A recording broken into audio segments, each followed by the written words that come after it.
Have you deleted your parent ASIN and for some reason the variation is still together? This is what we call a phantom parentage.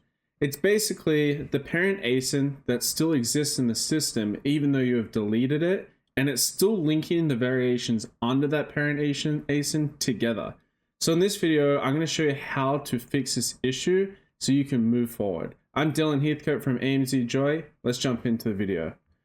All right, starting off on our Amazon Seller Central page, I want you to just note down the SKU and ASIN of the parentage that is causing the issues. If you don't have this, don't worry. But then what you really need is the child ASIN and SKU for those that are still tied to this phantom parentage. Once you have that, we have two options to move forward. The most simplest way is in the search bar, type in remove child variation.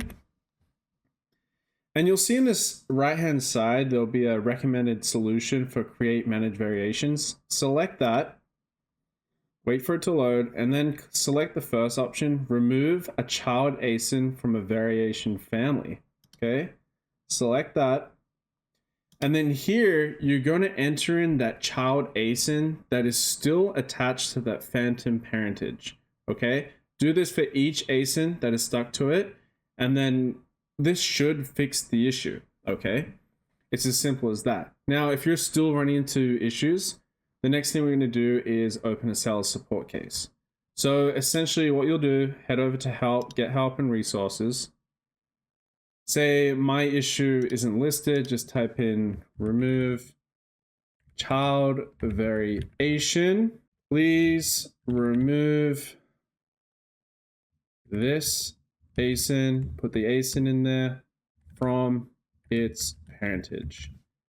So put in the ASIN that you want removed, then click continue, and then provide the ASIN and SKU again, and then choose the chat option and explain that you want that child ASIN removed from the parentage. And what will happen is usually the person in chat can't actually fix it, but they'll forward your case to the team that can. And then just keep following up on it, repeating pretty much the same thing. Please remove this ASIN from the parentage. And eventually they will remove it. Hopefully the first step works for you because it's much more simple. Anyway, if you have any more questions, please comment below. Thank you for watching.